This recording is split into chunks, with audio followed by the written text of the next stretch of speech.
ఏం పేరు? రాధాసుధా గారు ఎక్కడి నుంచి వచ్చారు? మల్కాజ్గిరి. ఏం బాధ?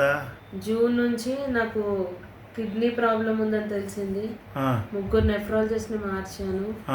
సడన్ గా జూన్లో మొన్న మార్చిలో క్రియాటిన్ 12కి వెళ్ళిపోయింది. అర్జెంటుగా డయాలసిస్ చేయాలని ఇది వేసారు. ఫిస్టులా వేసారు. క్రియాటిన్ అయితే మానలేదు.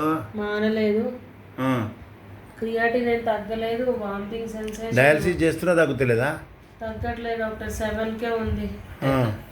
మరి ఏం లాభం డయాలసిస్ చేసి? ఎంత బాధ ఉంది? డయాలసిస్ అంటే బాధ ఏమిందో చెప్పు, మిగతా ప్రజలు వినాలి, ప్రజలకు తెలియాలి. డయాలసిస్ కదలకుండా పడుకోవాలి, పడుకోలేము. ఎన్ని గంటలు? 4 గంటలు.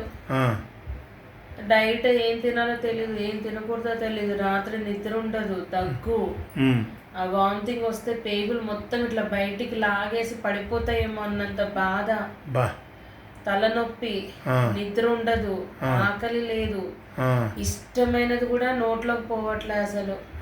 దానివల్ల నీరసము, జనాలున్నా ఏమున్నా అసలు అంత ఇట్లా వదిలేసుకొని వెళ్ళిపోవాలన్నంత చిరాకు. అసలు లైఫ్ అవసరమా అనిపిస్తుంది డాక్టర్. అంత విరక్తి వచ్చేసింది నాకు. ఇప్పుడు జీవితం మీదనే విరక్తి వస్తుందంటే ఎంత బాధ ఉన్నది దానివల్ల అనేది అర్థమవుతుంది.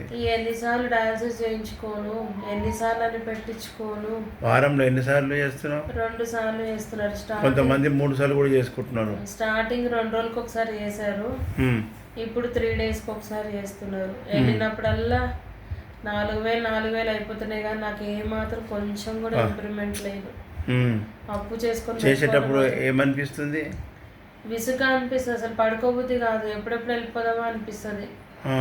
ఇంక ఇప్పుడు ఇదైనా క్యాప్కి పెడుతున్నారు, ఇదేం పెద్ద నొప్పి తెలియట్లా. ఈ మెడ ఒక్కటి ఇలా గుంజుతూ ఉంటది ఈ బరువుకి. ఇప్పుడు దీనికైతే సిరేంజ్తో పెడతారంట. ప్రతిసారి సిరేంజ్ కుచ్చి పెడతారు.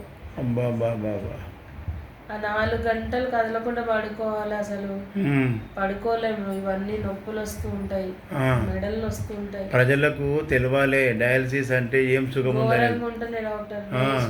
అదే దానికన్నా పోవడం బెస్ట్. అట్లా అనక ఇక నేను తయారు చేస్తా. అందుకే నీ బాధలు నేను తెలుసుకుంటున్నా. మళ్ళీ తగ్గినాక నువ్వు నవ్వు కూడా చెప్పేసి చూపిస్తా. ఓకేనా? మీకు నమ్మకం